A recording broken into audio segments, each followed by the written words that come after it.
السلام عليكم ورحمة الله وبركاته. الحمد لله نحمده ونستعينه ونستغفره ونؤمن به ونتوكل عليه ونعوذ بالله من شرور أنفسنا ومن سيئات أعمالنا.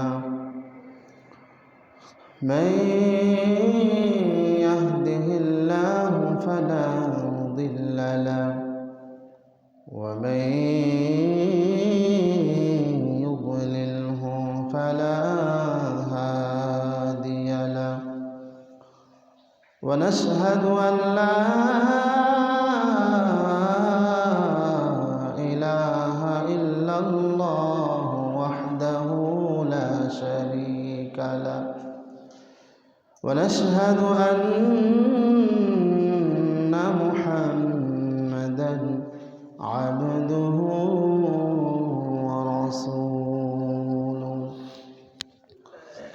الذي أرسله بالحق بشيرا ونذيرا وداعيا إلى الله بإذنه وسراجا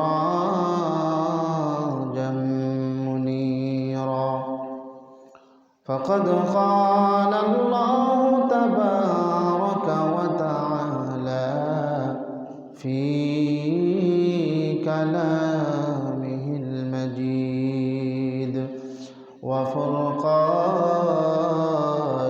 الحميد: أعوذ بالله من الشيطان الرجيم.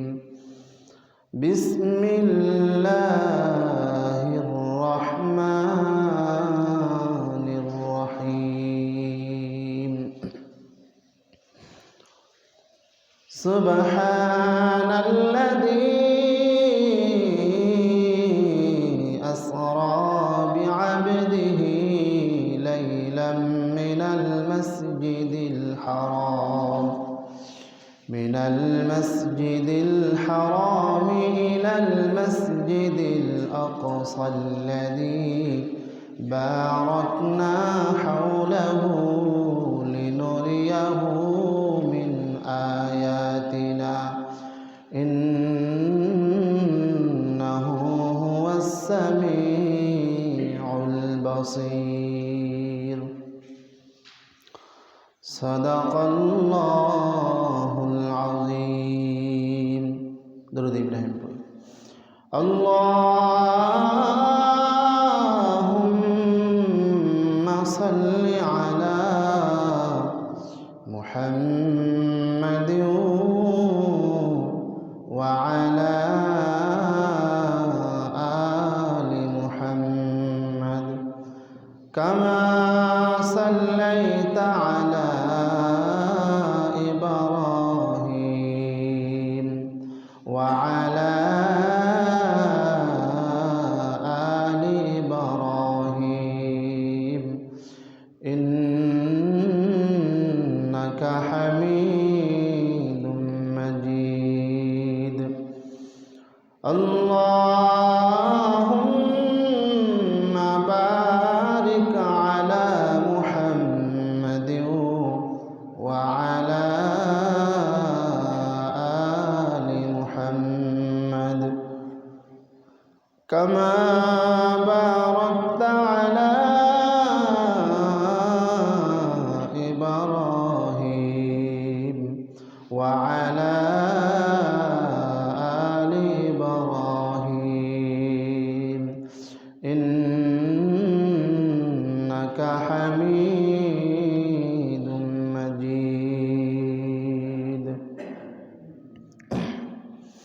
سبحانك لا علم لنا إلا ما علمتنا إنك العليم الحكيم الحمد لله আমরা সর্বপ্রথম মহান রব্বুল আলামিনের দরবারে লাখো কোটি শুকরিয়া আদায় করছি যে মহান মালিক আমাদেরকে দুনিয়ার সমস্ত নাজ নেয়ামত ভোগ করার তৌফিক দিয়েছেন, ক্ষমতা দিয়েছেন, অধিকার দিয়েছেন। আমরা দুনিয়ায় স্বাধীনভাবে দুনিয়ায় বসবাস করতে পারি। আল্লাহ পাক রব্বুল আলামিন সৃষ্টি জগতের শ্রেষ্ঠত্ব আশরাফুল মাখলুকাত করে মানুষ রূপে মুসলমান বানাই শেষ নবীর উম্মত হওয়ার তৌফিক দান করেছেন। এজন্য অন্তর থেকে শুকরিয়া আদায় করি, আলহামদুলিল্লাহ।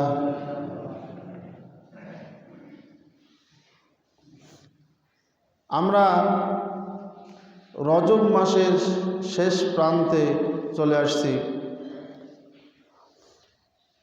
আর সামনে একটি জুমা হতে পাওয়া যাবে, তারপরে শাবান, তারপরে রমজান। আজকে রজব মাসের 19 তারিখ। তো আল্লাহ রসুল সাল্লাল্লাহু আলাইহি ওয়াসাল্লাম বলছেন, যখন থেকে রজবের চাঁদ দেখা যায়, একটি দোয়া আমাদেরকে শিক্ষা দিয়েছেন, আল্লাহুম্মা বারিক লানা ফি রজাবা ওয়া শাবান ওয়া বাল্লিগনা রমাদান। যখন থেকে রজবের চাঁদ দেখা যাবে তখন থেকে নিয়ে এই দোয়াটি শিক্ষা দিয়েছেন যে উম্মত, রজব মাসে চাঁদ উঠলে তোমরা বেশি বেশি এই দোয়াটি পড়ো। এই দোয়ার অর্থ কি? আল্লাহুম্মা বারিক লানা, আয় আল্লাহ আমাদেরকে বরকত দান করো, ফি রজাবা ওয়া শাবান, রজব এবং শাবানে, ওয়া বাল্লিগনা রমাদান, আমাদেরকে রমজান পর্যন্ত পৌঁছাইয়া দাও। কারণ মহামূল্যবান একটি মাস আমাদের সম্মুখে আসতেছে, সেটা হলো রমজানুল মুবারক। এই জন্য এখন থেকেই প্রস্তুতি নেওয়া যে সামনে রমজান মাস আসতেছে, যেন ভালোভাবে ইবাদত বন্দেগী করতে পারি এবং আল্লাহর কাছে দোয়া করা, আল্লাহর কাছে তৌফিক চাওয়া। আল্লাহ, যদি আমাদের হায়াত শেষ হয়ে যায়, আমাদের হায়াতটা যেন রমজানের পরে শেষ হয়, যেন রমজান মাসের শেষে যেন আমার হায়াতটা শেষ হয়, যাতে করে রমজান মাসে ভালোভাবে আমল করতে পারি, আল্লাহ তাআলার কাছ থেকে সমস্ত গুনাহগুলি মুছে নিতে পারি, কিয়ামতের দিন যেন আল্লাহ তাআলার কাছে জবাবদিহি করতে না হয়। এই জন্য এই দোয়াটি আমাদের বেশি বেশি পড়া দরকার। আল্লাহুম্মা বারিক লানা ফি রজাবা ওয়া শাবান ওয়া বাল্লিগনা রমাদান। বলেন দেখি সবাই, আল্লাহুম্মা বারিক লানা, আল্লাহুম্মা বারিক লানা ফি রজাবা ওয়া শাবান ওয়া বাল্লিগনা রমাদান।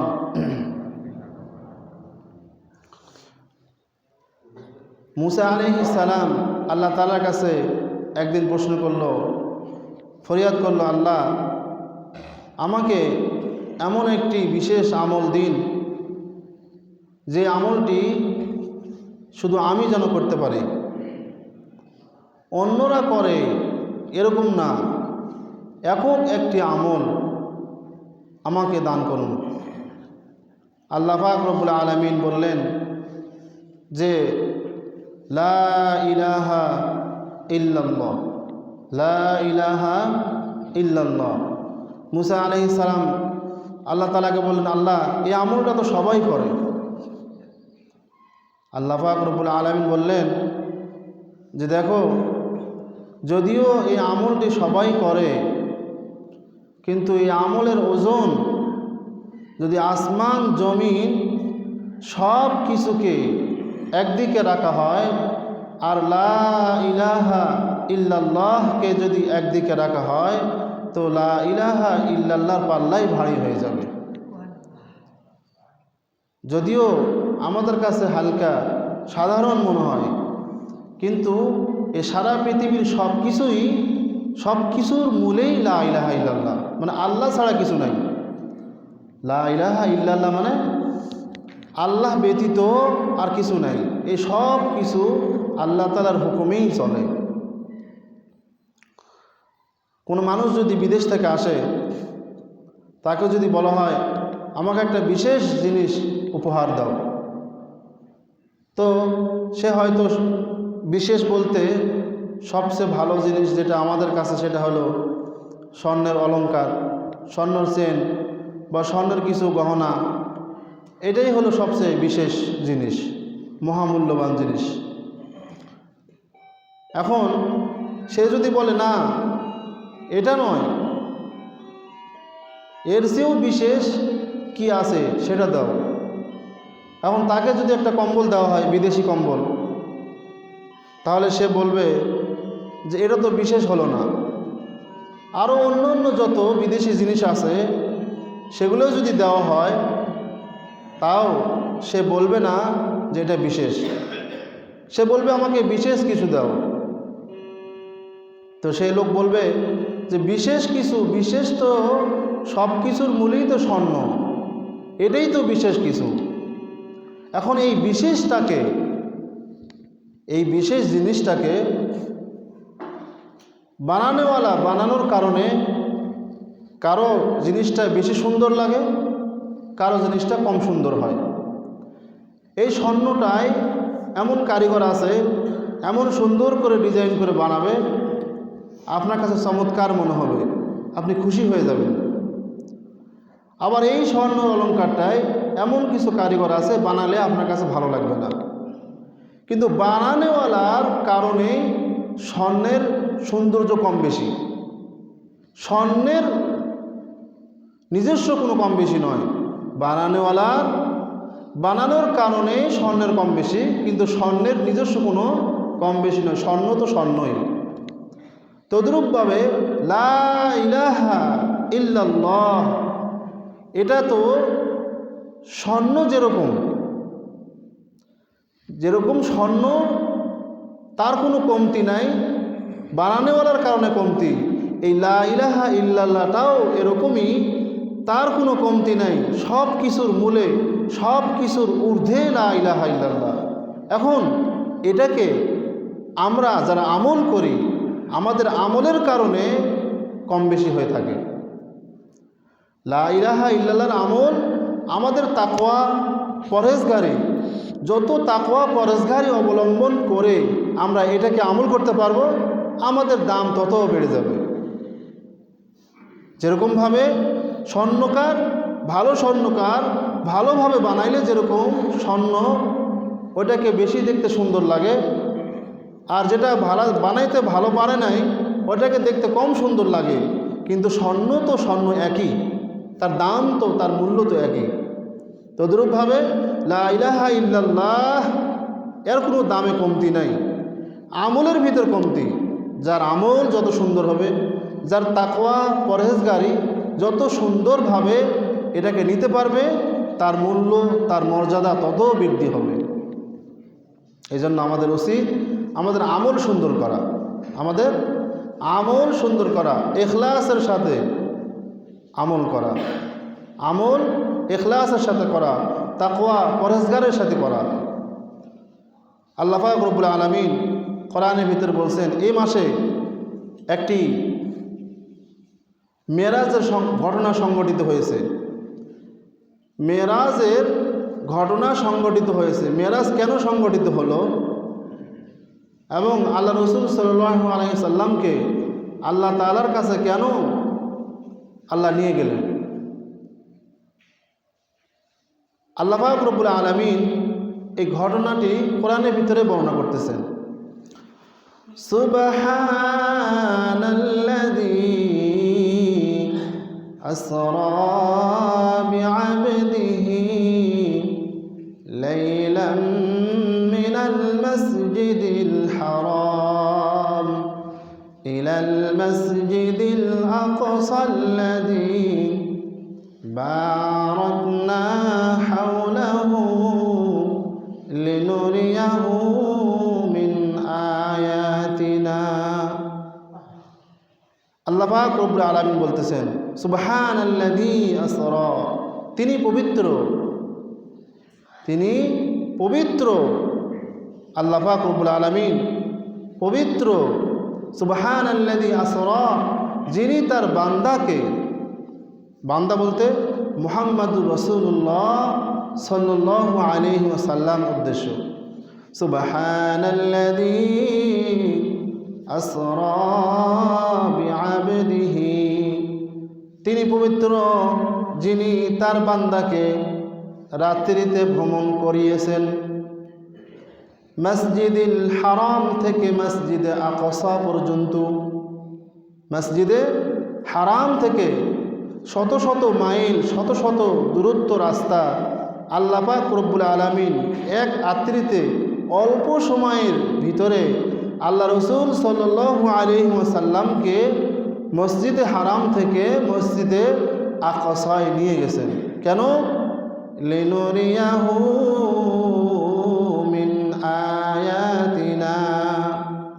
আল্লাহ পাক বলতেছেন বাইতুল মুকাদ্দাসে আমি যত নবী রসুলের কবর আছে, আমি ওখানে অনেক নিদর্শন আছে, আমার অনেক নিদর্শন সেখানে আছে। সেখানে নদী নালা আছে, সেখানে ক্ষেত খামার ভালো হয়, সেখানে শত শত নবী রসুলদের কবর আছে।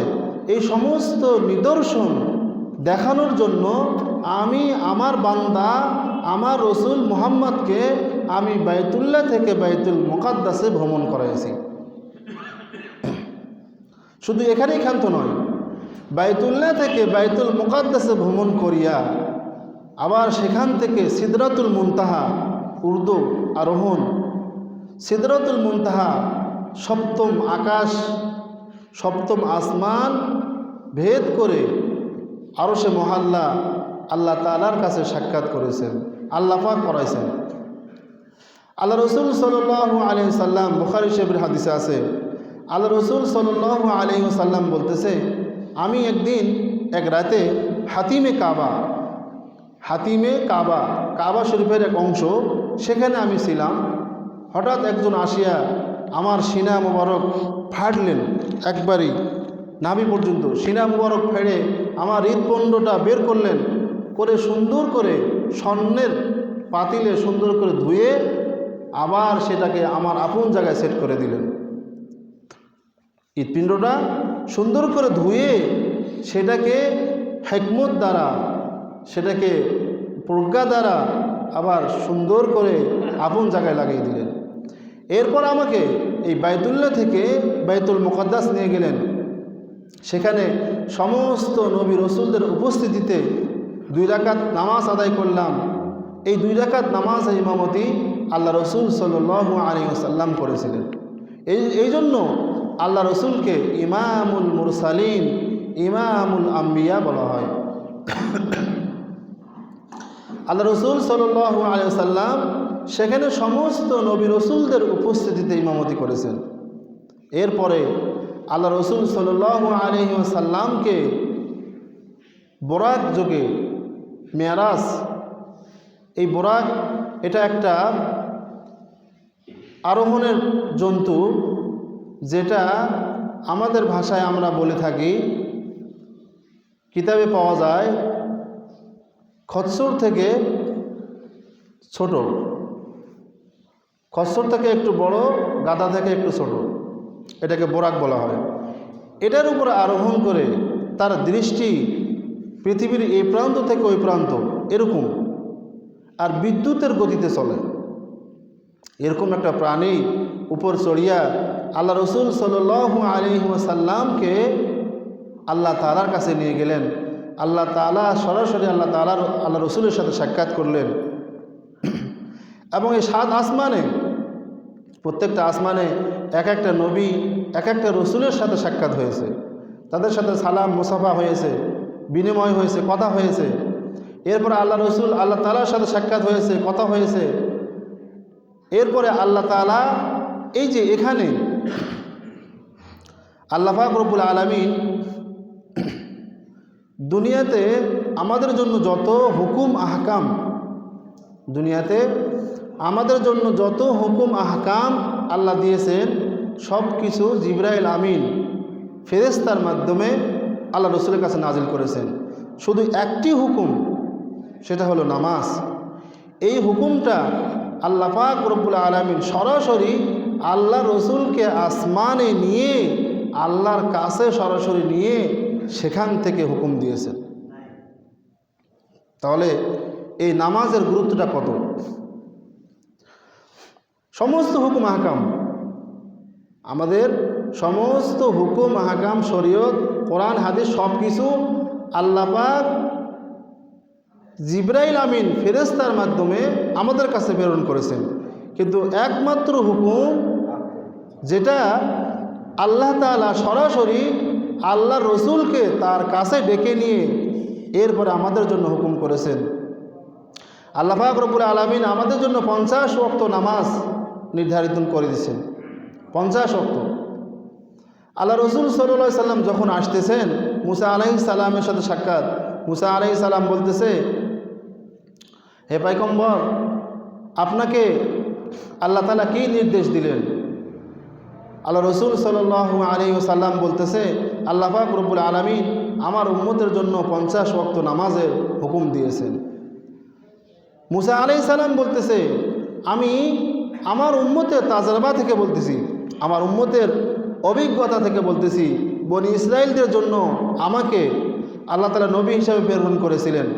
আমি আমার অভিজ্ঞতা থেকে বলতেছি, আপনার উম্মত 50 ওয়াক্ত নামাজ আদায় করতে পারবে না।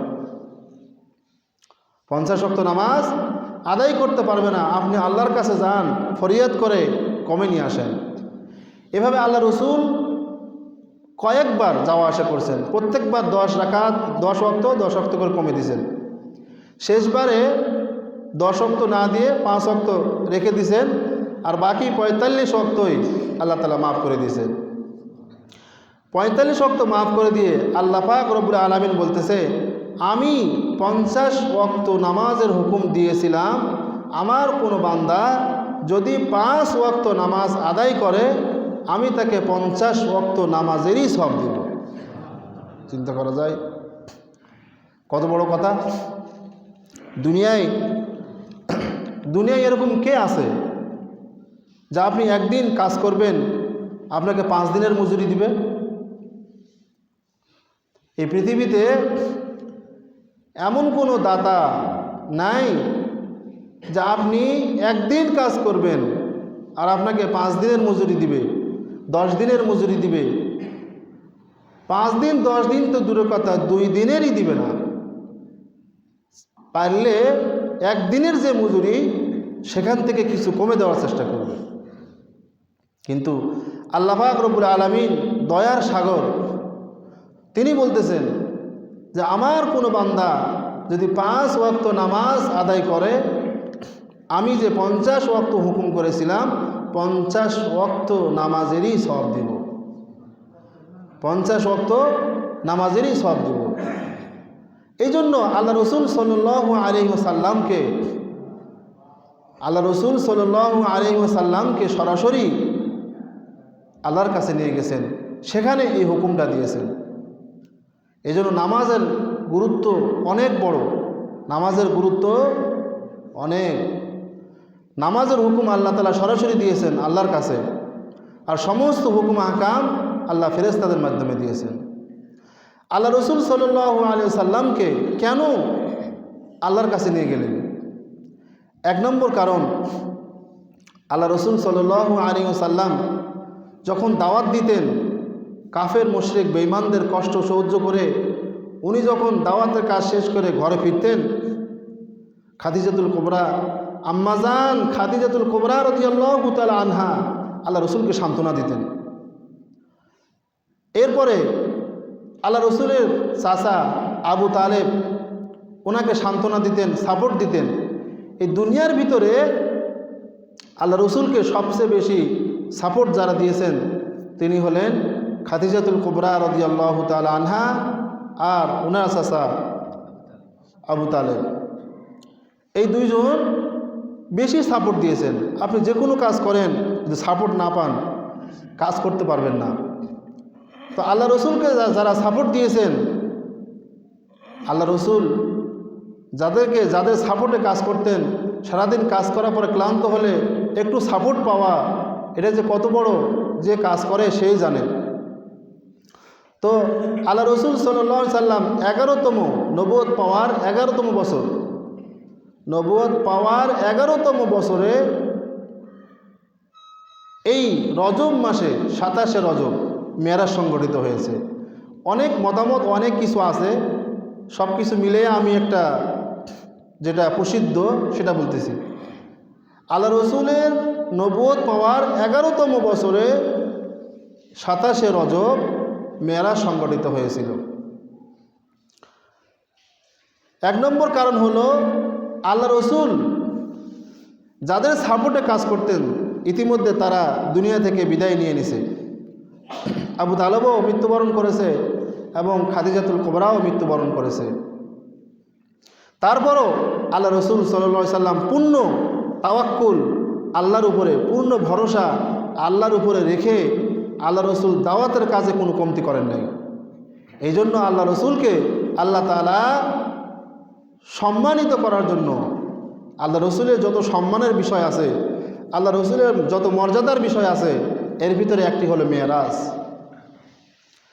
আপনি আপনার বন্ধুকে খুব ভালোবাসেন, কিন্তু জীবনে তাকে দাওয়াত দিয়ে এক ওয়াক্ত ভাতও খাওয়াইলেন না, তাহলে এই ভালোবাসার কোনো দাম আছে? বাজারে দেখা হইলো, একদিন চাও একটা খাওয়াইলেন না, তো এই কিসের ভালোবাসা? যদি আপনার ভালোবাসা থেকে থাকে, অবশ্যই আপনার বন্ধুকে আপনি কাছে টানবেন, দাওয়াত দিবেন, সেও আপনাকে দাওয়াত দিবে, কাছে টানবে। তাহলেই তো বুঝতে যাবে ভালোবাসা আর কি, কতটুকু ভালোবাসা আর কতটুকু ভালোবাসা নয়। তো আল্লাহ তাআলা, আল্লাহ রসুল যেভাবে আল্লাহ তাআলাকে ভালোবাসতেন, আল্লাহ রসুল আল্লাহ তাআলার দ্বীন প্রচারের জন্য সারা জীবন যত কষ্ট সহ্য করেছেন, এর কিছু বিনিময় স্বরূপ আল্লাহ তাআলা আল্লাহ রসুলকে মর্যাদায় ভূষিত করলেন। আল্লাহ রসুল আল্লাহর কাছে ডাকলেন, বন্ধুকে ডাকলেন। এটাই তো ভালোবাসার নিদর্শন, যে আল্লাহ রসুলকে সরাসরি আল্লাহ তাআলা দুনিয়াতে যত নবী রসুল প্রেরণ করেছেন, কোনো নবী রসুলকে আল্লাহ তাআলার কাছে সরাসরি আল্লাহ ডাকেন নাই। একজন মাত্র রসুল, যিনি আমাদের রসুল মুহাম্মদুর রাসূলুল্লাহ, ওনাকে সরাসরি দুনিয়া থেকে আসমানে নিয়ে গেছেন। তাহলে এটা আল্লাহ রসুলের মর্যাদার বিষয় নয়? যেটা আল্লাহ রসুলের অনেক বড় একটা মর্যাদার বিষয়। এই মর্যাদা দেওয়ার জন্য, এই সম্মান দেওয়ার জন্য আল্লাহ রসুলকে আল্লাহ তাআলা সরাসরি আসমানে নিয়ে গেছেন। আর দ্বিতীয় কারণ, এই যে নামাজ, এটা গুরুত্বপূর্ণ ইবাদত। নামাজ এটা সবচেয়ে বেশি গুরুত্বপূর্ণ ইবাদত। এই কারণে, এই জন্যই আল্লাহ তাআলা সরাসরি সেখানে দিয়েছেন হুকুমটা, দুনিয়াতে দেন নাই। 3 নম্বর আরেকটি কারণ, সেটা হলো আল্লাহ তাআলার নিদর্শন, জান্নাত জাহান্নাম, কোন ব্যক্তি কীরকম আমল করলে কীরকম সাজা, আর কোন ব্যক্তি কীরকম আমল করলে কীরকম জান্নাত, কীরকম সুখ শান্তির ব্যবস্থা, এই সব কিছুকে আল্লাহ তাআলা আল্লাহ রসুলকে সরাসরি সচক্ষে দেখাইছেন। এই 3টা কারণে আল্লাহ রসুল সাল্লাল্লাহু আলাইহি ওয়াসাল্লামকে সরাসরি আল্লাহর কাছে নিয়ে গেছেন। এই জন্য আমাদের উচিত এই মেরাজের সবচেয়ে বড় যেটা প্রাপ্ত, সবচেয়ে বড় জিনিস যেটা পাইছি আমরা, সেটা হলো নামাজ। সবচেয়ে বড় কী জিনিস পাইছি? নামাজ। তাহলে এটা কি পড়তে হবে না পড়তে হবে না? যদি নামাজ সবচেয়ে বড় জিনিস হয়ে থাকে এবং সেটা সরাসরি আল্লাহ রসুলকে আসমানে নিয়ে যে হুকুমটা দিয়েছেন, তাহলে এটা কি পড়া লাগবে না? এটার দ্বারা কি বোঝা গেল? পড়তে হবে। আল্লাহ পাক রব্বুল আলামিন আমাদেরকে আমল করার তৌফিক দান করুন। ওয়া আখিরু দাওয়ানা আলহামদুলিল্লাহি রাব্বিল আলামিন।